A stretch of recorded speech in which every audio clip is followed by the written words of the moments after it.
नमस्कार मंडळी, मी गजानन जाधव मागच्या 30 वर्षापासून शेतकऱ्यांची सेवा करत आहे. माझे वडील कैलासवासी केशवराव जाधव हे एक प्रगतिशील शेतकरी होते आणि त्यांची इच्छा होती की मी शेतकऱ्यांसाठी काही करावं.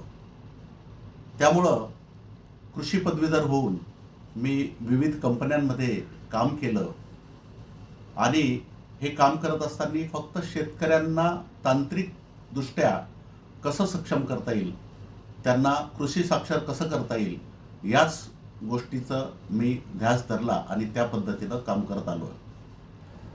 त्यानंतर हजारो शेतकऱ्यांचं आपल्याला मागणीनुसार आपण एक व्हाईट गोल्ड ट्रस्ट या सेवाभावी संस्थेची स्थापना केली, जिचं ध्येय होतं की शेतकऱ्यांना कृषी साक्षर करणे.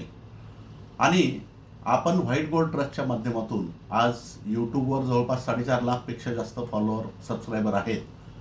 हजारो व्हिडिओ शेती आणि शेतकऱ्यांसाठी उपयुक्त माहितीचे व्हिडिओ आपण त्याच्यावर बनवले आहेत. आपण त्याला भेट देऊ शकता, आपण पाहू शकता शेतकऱ्यांच्या काय प्रतिक्रिया आहेत. फक्त याच्यावरच थांबलो नाही, मग आपण विविध समाज माध्यमं, मग ते फेसबुक असेल, इंस्टाग्राम असेल, व्हॉट्सॲप असेल, याच्यावर सुद्धा शेतीमधील तंत्रज्ञान आणि शेतकरी कृषी साक्षर कसं होईल यासाठी सतत प्रयत्न करत आहोत. दर सोमवारी आपण लाईव्ह घेतो, सोमवारी आणि गुरुवारी, आणि शेतकऱ्यांच्या ज्या अडचणी आहेत त्यावर आपण त्यांचं समाधान किंवा तांत्रिक मार्गदर्शन आपण करत आलो आहे. जवळपास दर सोमवारी 4.5 लाख शेतकऱ्यांना आपण SMS द्वारे हवामान अंदाज आणि कृषी सल्ला सुद्धा देतो आहे. आपल्याकडे 8888 हा शेतकरी सहायता क्रमांक आहे.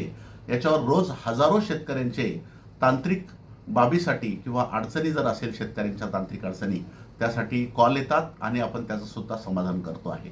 हंगामापूर्वी, खरीप हंगामापूर्वी शेतकऱ्यांचे प्रशिक्षण वर्ग व चर्चासत्र, आत्तापर्यंत हजारो प्रशिक्षण वर्ग आणि चर्चासत्र आपण आयोजित केलेलं आहे. त्यानंतर इतर समाजकार्य किंवा शेतकऱ्यांसाठी मदत करण्यासाठी पूरग्रस्तांना बियाणं वाटप आणि इतर गोष्टीसुद्धा आपण आत्तापर्यंत मोठ्या प्रमाणात केलेल्या आहेत. एवढ्या मोठ्या प्रमाणात, प्रचंड प्रमाणात आपण फक्त शेतकरी सुखी व्हावा यासाठीच आपण मागच्या 30 वर्षापासून काम करत आलो आहे. हे काम करत असताना व्हाईट गोल्ड ट्रस्ट सोबतच मला असं जाणवलं की शेतकऱ्यांना चांगल्या कृषी निविष्ठा मिळायला पाहिजे, त्यासाठी booster plant genetics private limited या कंपनीची स्थापना केली. या कंपनीमध्ये आपण बियाण्याला प्रमुख स्थान देऊन चांगल्यात चांगल्या गुणवत्तेचं बियाणं वाजवी किमतीत शेतकऱ्यांना कसं मिळेल यासाठी मागच्या जवळपास 10 वर्षापासून आपण प्रयत्न करत आहे. आणि त्यामुळे चांगल्यात चांगलं सोयाबीनचं वाण असतील, कापसाचं असेल, मक्याचं असेल, कांद्याचं असेल, हे उच्च गुणवत्तेचं बियाणं आपण शेतकऱ्यांपर्यंत पोहोचवत आहे. यामध्ये आपण बूस्टर प्लांट जेनेटिक्सच्या प्लांटला हजारो शेतकरी व विक्रेत्यांनी सुद्धा भेट दिली आहे.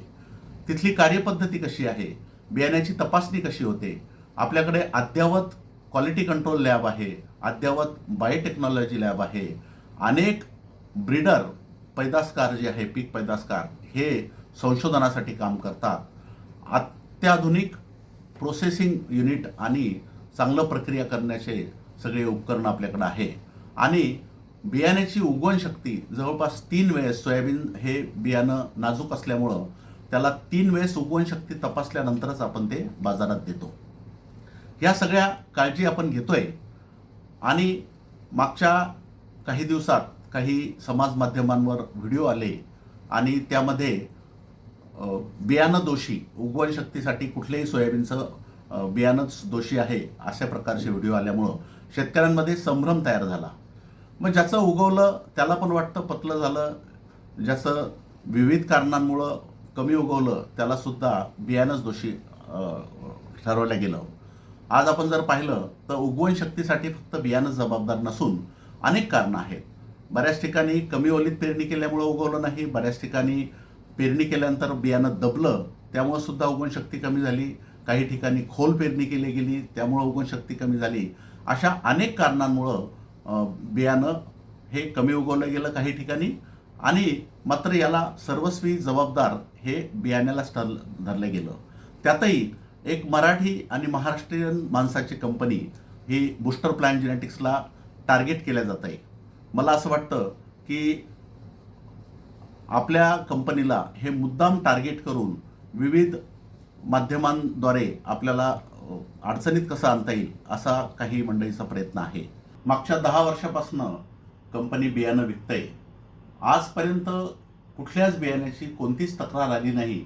उलट प्रत्येक शेतकरी बूस्टर बियाणं घेणारा हा समाधानी आहे. यावर्षी सुद्धा आपण लाखो शेतकऱ्यांनी हे बियाण्याची निवड केली. फक्त काही मोजक्याच शेतकऱ्यांच्या वेगवेगळ्या कारणामुळे बियाण्याच्या उगवण शक्तीबद्दल तक्रारी आहे. नसता लाखो शेतकऱ्यांचं यावर्षी उगवण सुद्धा चांगली झाली आणि पीक चांगलं आहे. त्याबद्दल त्यांच्या चांगल्या प्रतिक्रिया सुद्धा येत आहेत.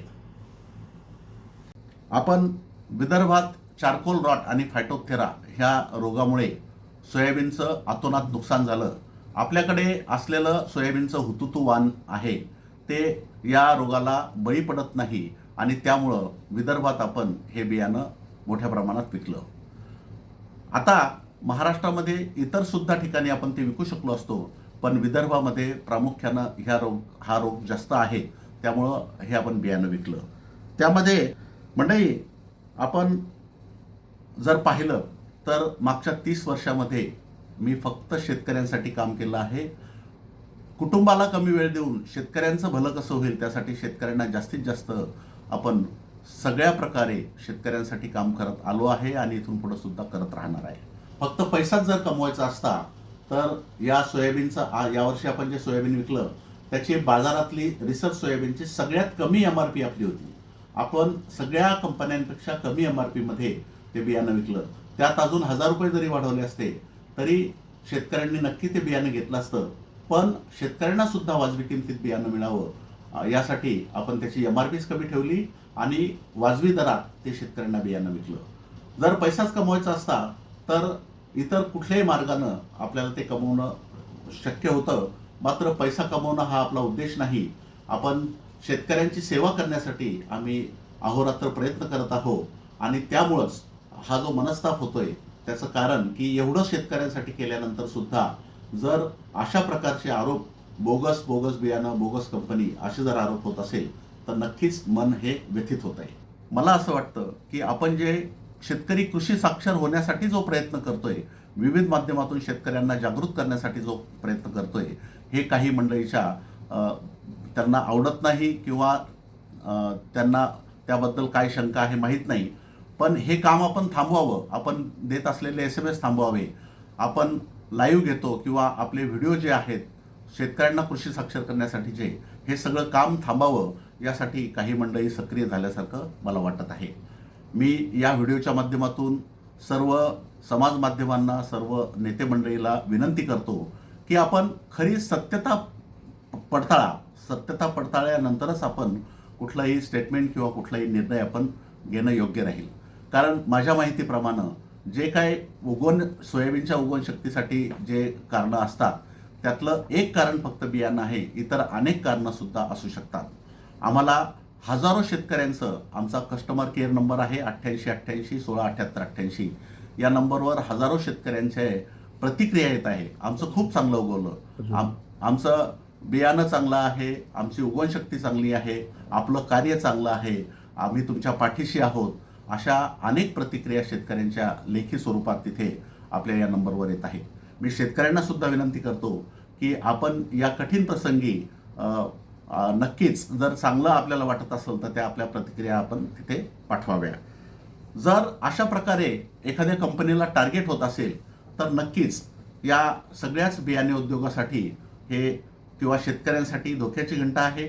कारण अशा प्रकारे जर त्रास झाला तर म्हणजे सोयाबीनवरचं संशोधन थांबू शकतं. जसं बेटी कापसावरचं संशोधन थांबल्यामुळं आपल्या भारताचं खूप मोठं नुकसान झालं, असं सोयाबीनवरचं संशोधन थांबू शकते. त्यानंतर सोयाबीनचं बीजोत्पादन कमी होऊ शकतं, चांगल्या गुणवत्तेचं बियाण्याचा तुटवडा येऊ शकतो आणि सगळ्या कंपन्या ह्या नकारात्मक परिस्थितीमध्ये जाऊ शकतात.